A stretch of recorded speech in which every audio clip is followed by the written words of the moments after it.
สบายดีทุกคนสบายดีตอน4:30นะทุกคนเนาะพีตัวเดเขาล่างให้อยู่ต่อไปเนาะมื้อนี้อูคำตื่นที่เศร้าๆนะทุกคนเห็นเสือป้าป่ะหุ่นพี่ลึกขนาดทุกคนตื่นมาเฮ็ดเวียกไปกันเลยมื้อบุญบ้านทุกคนเนาะต้อนรับคนเขียมยันอาหารบ่แล้วป๊าดที่เราตื่นเลยเศร้า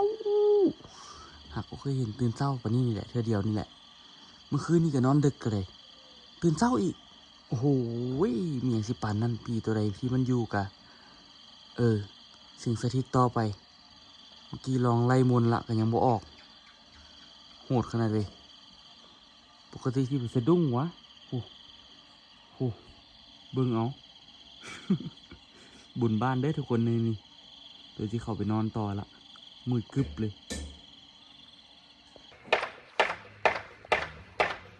เศร้าแล้วมากับคุณออ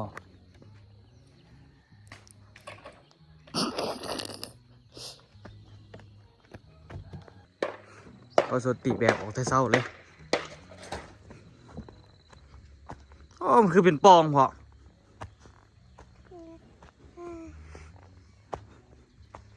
เจ้าหน่อยก็ได้ไปส่งพอสดแล้วนี่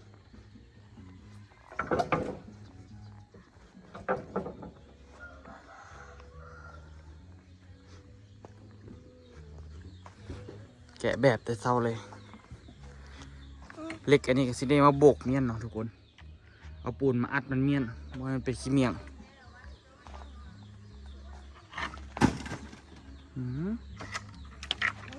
ระวังเด้อมีเล็กตะปูนี่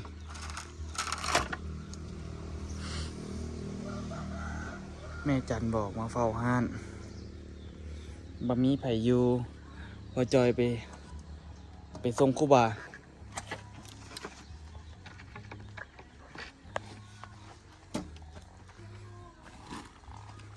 ตอนนี้ก็แกะแล้วเรียบร้อยเนาะทุกคนไปเบิ่งห้านเขาเรียบร้อยแล้วเนาะมีแต่ว่าปัดตัวอยู่นี่ตัวกับซิได้เอ็นนั้นซิได้เอ็นกอเนาะกอขึ้นแนวละเล็กละน้อยกอนี่ขึ้นแนวละเล็กแนวละน้อยไปถือว่ามอฮอนนี่ก็เป็นขั้นตอนที่เอาดินเข้าได้ละเนาะ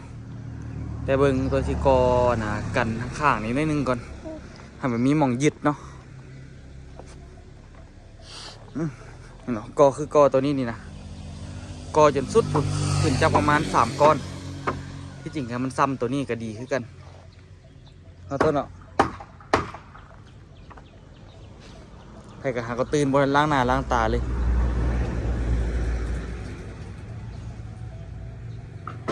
คานตัวยูแจนมางามๆถือว่าสำนีก็โอเคแล้วแหละทุกคนที่คานเนาะเอายังไงแน่นหนาเตอะเลยครบเสร็จละมีแหงแล้วฮอดขั้นตอนนี้ก็ได้มีแต่บัดต่อหลังคานี่ตัวอยากยุ่งอยู่ว่าสิต่อจังไดต้องให้เขาเบาใหม่เนี่ยมาเบิ่งนำเอาตัวเนาะคุณ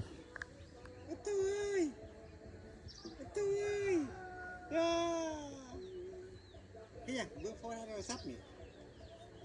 นี่ยเศร้าละโอ้ลืมเมียนปักเลยเมื่อคืนนี่เมื่อวานนี่บไดเมียนปักไฟเลย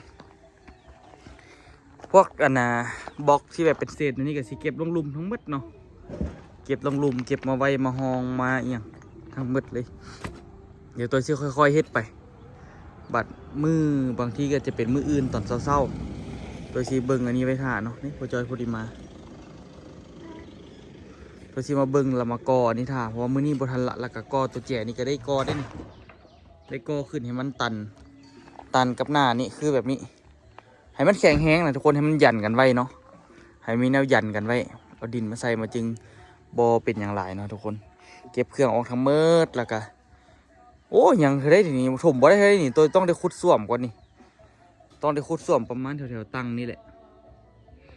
ขุดหูคุมส้วมคุมมาจมพอเสียของน้ำติดห้องนอนเดี๋ยวอันนี้สิเป็นห้องนอนเลยนี่ห้องนอนใหญ่เลย แต่ตัวกับรู้สึกว่ามันใหญ่โหด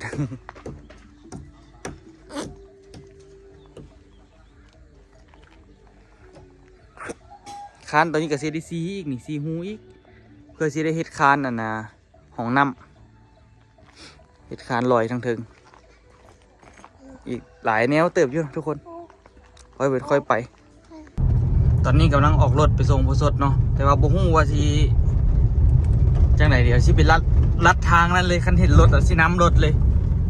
7:23 นาทีละว่าสิออกมาแต่7 โมงขาอันนั้นมายอกมาแยกอยู่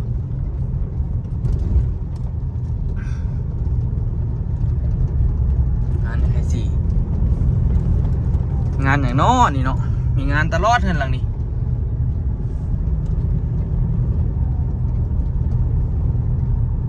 อันนี้เขตในเมืองเนาะเดี๋ยวไปเฝ้าส่งสดก่อนเดี๋ยวผู้ทันรถมาแล้วทุกคนให้เงินค่ารถพอสดกลับ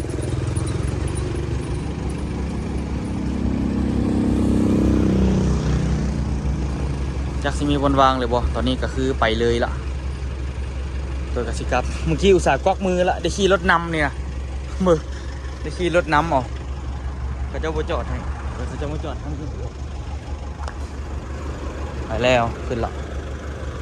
น่าจะมีบนนั่งอยู่ที่บอก มีอยู่เดี๋ยวสิเต็มยังหน่อยก็บ่เต็มเนาะโอเคตัวกสิกลับไปซื้อเครื่องเนาะ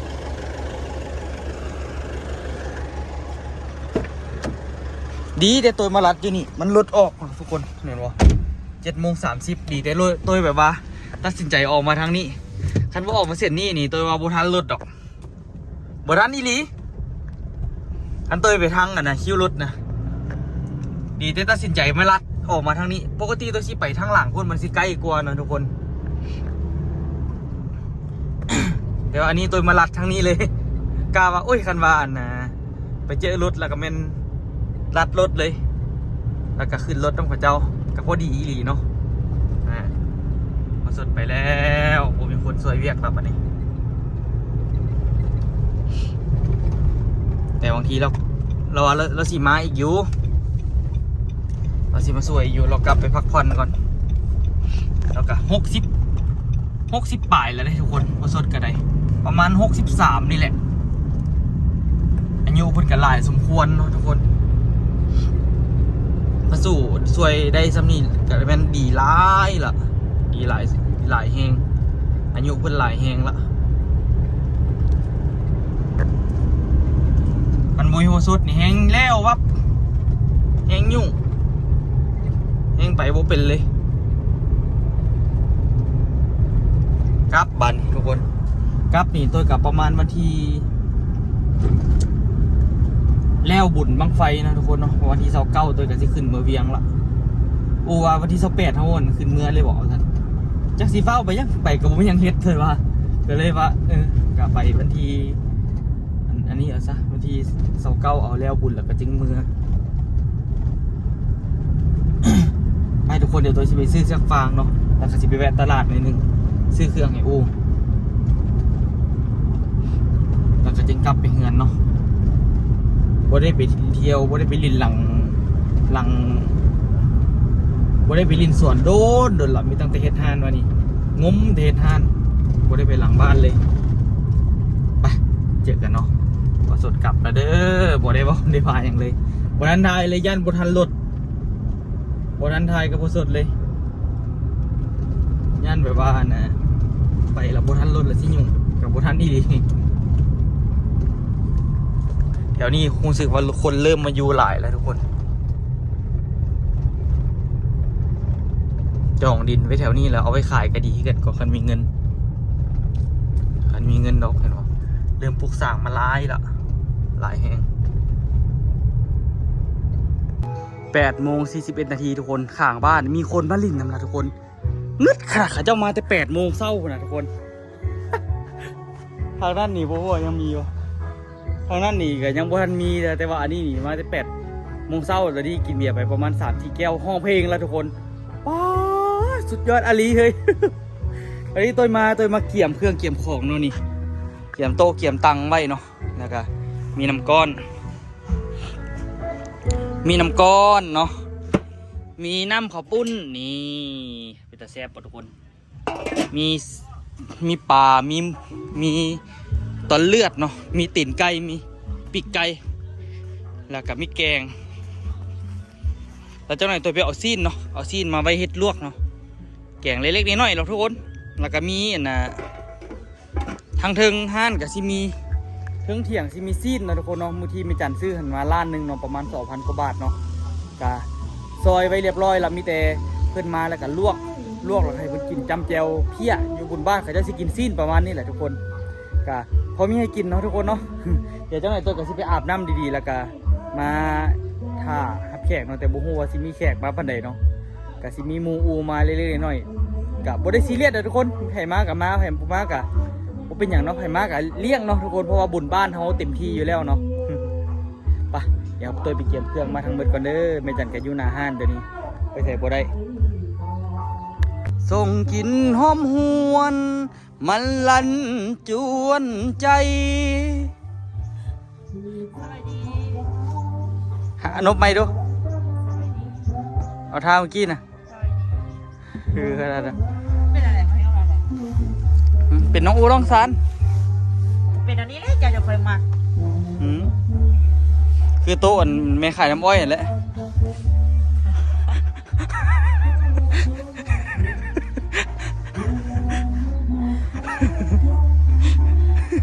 เคยหัวนี่เขาคิดจะหัวมือจะเบามือนะคะนะเรื่องทำบุญนะเขาจะหัวพอเห็นหน้าจะพูดเลยก็จะหัวเนี่ย โอ้มักขนาดดอกถึงใจขนาดดอกทำบุญนี่เนาะทุกคนอยากรู้ว่าเรื่องทำบุญนี่หยังเอาให้อู้เราให้ฟังดู นี่ด้วยแล้วจ้ะ จัดสถานที่เรียบร้อยแล้วทุกคนโอ้ยยังเหงื่อนะทุกคนเหงื่อข้าวปุ้นอยู่ข้างในผมอู้บอกออกมาไปเดี๋ยวตัวชิเพชรข้าวปุ้นกินก่อนแขกเนาะกับโอ้ชิมีแขกเอาบอกมือนี้เพราะว่าเอาตรงๆเลยตัวบ่มีหมูเลยอยู่ในร่องซานนี่มีแต่อูมีหมูซึ่งหมูอูมาเคยมาเฮือนนี่ตั้งแต่ตัวเคยเห็นเลยมี2 คน แต่หมูส่วนใหญ่น่ะจะเป็นหมูไม่จันกับหมูพ่อจอยหลายกว่าเพราะว่ามืดบ้านน่ะเอาแค่ตัวหูจักแต่มีนาต้นตาลหมูไปลิ้นไปกินแบบนี้นี่นะบ่ได้หูจักไปเลยเนาะตัวเลยแบบเฮ้ยบ่อยากเฮ็ดปานใดบุญบ้านเฮ็ดกับบ่หูจักไปหั่นน่ะแต่ว่าเขาเจ้าได้เฮ็ดแล้วก็เฮ็ดมันซะเฮ็ดเพื่อแบบมีหมูพ่อจอยไม่จันมาแต่ว่าไม่จันก็บ่ค่อยเห็นว่าสิมีหมูมีคู่ปานใดดอกบ่ค่อยเป็นคนแบบบ่ค่อยลิ้นนะทุกคนเนาะบ่ค่อยได้ไปลิ้นไม่จันก็ได้แต่พ่อจอยเนี่ยไปลิ้นดูอยู่อาจจะมีหมูพ่อจอยตัวกับบ่ฮู้กันหรืออาจจะบ่มีเดี๋ยวสิกินข้าวปุ้นก่อนบ่ได้กินข้าวเช้าวันนี้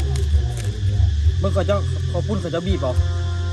อ้อไปสีดำตัวก็บ่เข้าใจคือเป็นสีนี้วะคือน่ะของคนม่งเขาเจ้าเฮ็ดเลย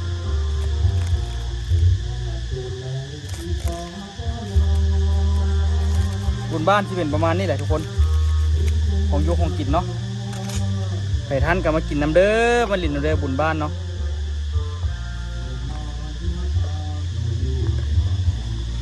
น้ำข้าวปุ้นอูยังไปซื้อกันใส่น้ำข้าวปุ้นอยู่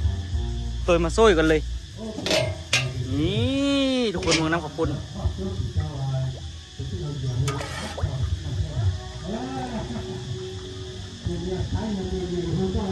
เขาเจ้าเป็นคนม่งเนาะเขาจะห้องเพลงม่งกินก็เลยเน้นๆเลยกินโบแบงไผ่เขาปุ้นน้ำป่าเนาะทุกคนป่านี่ก็เป็นป่าธรรมชาติเนาะ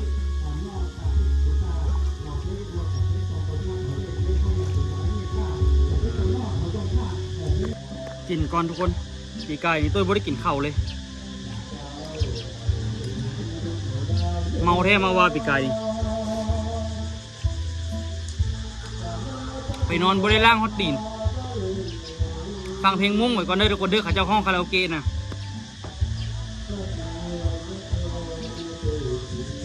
กินแบบคนเรา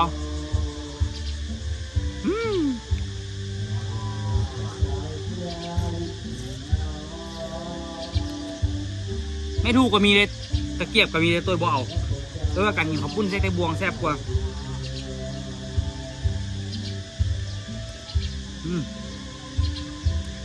เฮ็ดมาแบบว่าบ่ได้ปรุงเพิ่มเลย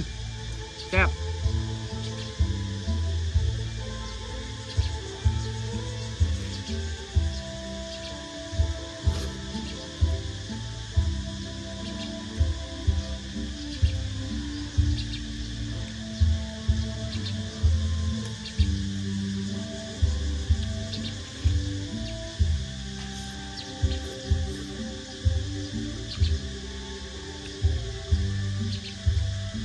มาเด้อ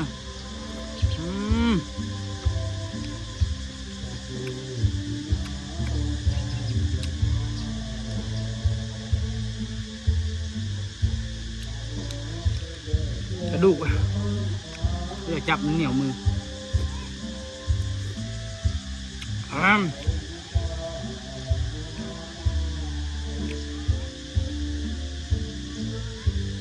เด้อขอบคุณเด้อ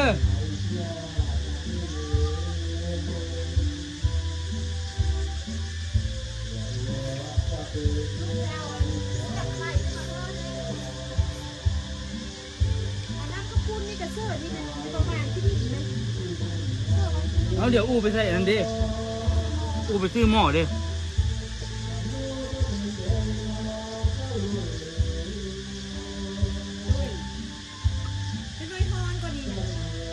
เดี๋ยวมันก็เย็นคนมันมาหรอกแซ่บเลยไม่ต้องดิปรุงเพิ่มเลยแบบฮะแล้วมีอย่างสิอ้างนี่เอาบ่ให้เบิ่งแทงลมนี่แม่ตู้ดอนแม่พระจิตตาเพื่อนให้ของขวัญมันเกิดตัวโยยเนาะ1,320,000 กีบเนาะเอามืออื่นนี่ได้ยังเท่าเด้อคมห้องเท่าเด้ออื่นเป็นวันเกิดของตัวครบรอบ26 ปีเนาะทุกคนเนาะตอนนี้28ละเนาะกินอันนี้แล้วก็แม่พระจิตตาเพิ่นโอนเงินมาให้วันเกิดตัวครึ่งนึงแล้วก็ให้ไปซื้อพัสดุเห็นห้านครึ่งนึงขอขอบใจแม่หลายๆเด้อซื้อเครื่องลิ้นให้ออโต้ก็หลายเทื่อละมาแล้วแม่เพิ่นมาแล้วนัดแขกก่อนเนาะขอบใจแม่หลายๆเด้อขอให้แม่อยู่ดีมีแฮงสุขภาพแข็งแรงตลอดไปเด้อขอให้ร่ำรวยเนาะเป็นอย่างของเขาเจ้าเอิญให้ลูกให้หลานนะเป็นโฮมโฮมใส่โฮมโฮมใส่ลูกให้หลานเด้อใจหลายคนมาละเดี๋ยวให้คนกินก่อนโอ้ทุกคนในตอนนี้แขกมาแบบ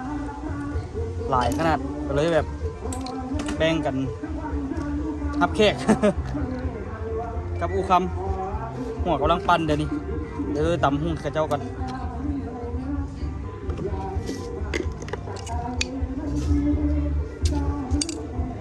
กินกับใครได้กินตอนนะตอนแรกเนาะโบท่านโบได้กินเลย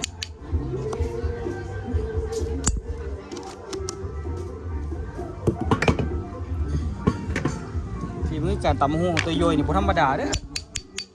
เป็นที่ประจักษ์ของหลายคน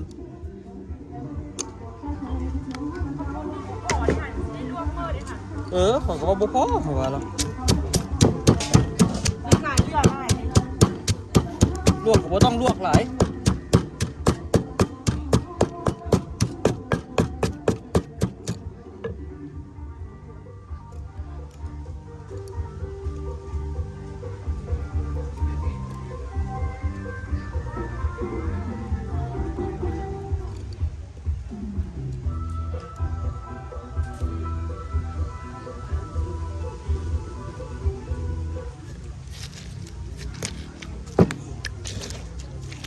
ตอนนี้แขกมาเต็มเลยทุกคน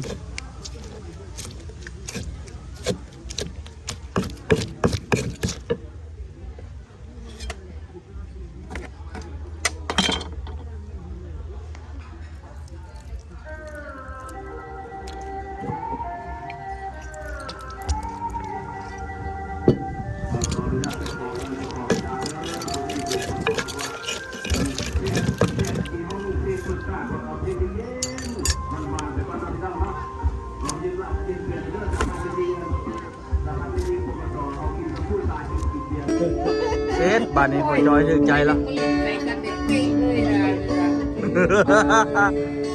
ว่าห้องด้วยชื่อวักตาสัมพันธ์มันดังคือไม่มี เอาใส่ฝากมันเด้อ ถึงใจเพลงพอจอยดีเนาะถึงใจเพลงพอจอยเลยเนาะ มีแต่หาขนมน้องบอกให้เศร้า น่าได้เรื่องได้เรื่อง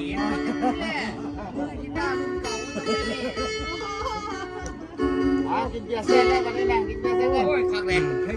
กู อ่า แต่ว่าเพื่อจะชื่อวักตอนอะไร ลูกชายได้ซื้อให้นะหัวพ่อมากเด้ ไอ้นี่มา เออ ไอ้นี่มาไอ้ต้น ไอ้ มา นี่ ไอ้นี่มา ทั้งกีตาร์ทั้งตู้ซิปไปลาดซื้อให้ลูกพ่อนะหัวพ่อมากเด้บุยโบบุยเรียกโบจับมือเป่าร้องเลยนี่ เก็บเพลงให้มาเนาะ แต่ว่ามันมีความสุขเด้มันมีสุขใจเด้ น้องเดี๋ยวตีคืนเช็คสั้นนะครับ โอ้ยว่าอยากจับขวดให้เจ้าดิเนาะ ได้เอาแล้วแม่พอจอยขึ้นแล้วฮัน บอกมาได้เราลิ้นถึงแล้วมันถึงกับยุคของพ่อ แม่น่ะ ถึงกับยุคของพ่อ โอ้ยตบมือตบเซยนะแม่ โอ้ยโอเคโอ้เจ้าเขาเจ้าหูใจคอยขนาดน้อง เออ มาแล้วนะคอยยังต้องการครูนะคอยขาดครูคุณโอ้นกโบกบินนะนะ น่า กับลบมันเนาะ เออขับรถสบายดี แล้วตะกี้นี่ถนัดอะไรแต่ว่าเดี๋ยวนี้บริไซโดน จะมากูกีตาร์เก่ากูจะเป็นเอาของไฟเป็นทีมเนี่ยกูสบายดีกูลิ้นเป็นตอนเป็นเปล่าอะไรอย่างเงี้ยเออบกทงก็ไปบกทงก็ไป ฟังดีได้ เอ เลย อ อยู่ดีเมียงลูกมาหมด เออน่าเดือด โอ้จะคอยมือคู่กลิ้นน้ำกันเพื่อนในห้อยเอาบริเสียภาษีนะเอาไปหาแกมเราก็กินน้ำเขากระไรน่ะไปงานอาหารเขาก็ยินดีต้อนรับเลย แล้วจะกินต้มไก่ ได้กินเบียร์ดี เขาได้กินตาเป็นได้มาในปีเลยงานดอกตีเข้าดนตรีมาเลยอยู่ลองสาดมาเอาให้มันขึ้นเห็นทำน้องบิน เจ้าบินกับลม บินพอจะกับใจเย็นแม่ ต้องดังระทมด้วยความเศร้าฟ้านี้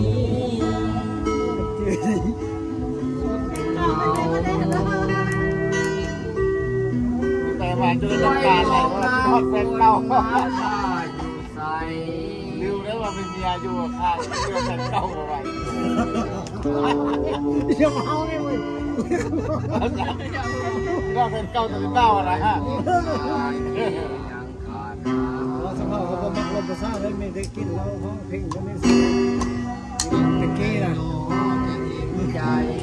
สามารถมางานติดกีตาร์นี่ดิฉันเลย เอาล้นผู้ใดจะมีน้อยไอ้ ก็น้อยใช่ไหม กันห้องจะใส่กว่าเดียวนี้เรา อีตัวโดนดีกีตาร์พอใจเฝ้าเลย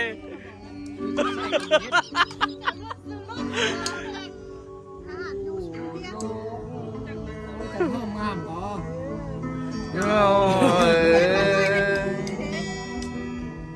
โอ้ยยอดยุบ เออ พุ่มเพลงพอมันหาย เอาโทรศัพท์ได้นะมีมาลักเก่าใส่ได้นะ เป็นชายที่ยังขาดหาวิลเลียมบอลเดนหาตีขึ้นหลังมอลมาภาพตามอายุไวสลาเขาได้เขาหลบได้วิลเลียมบอลเดน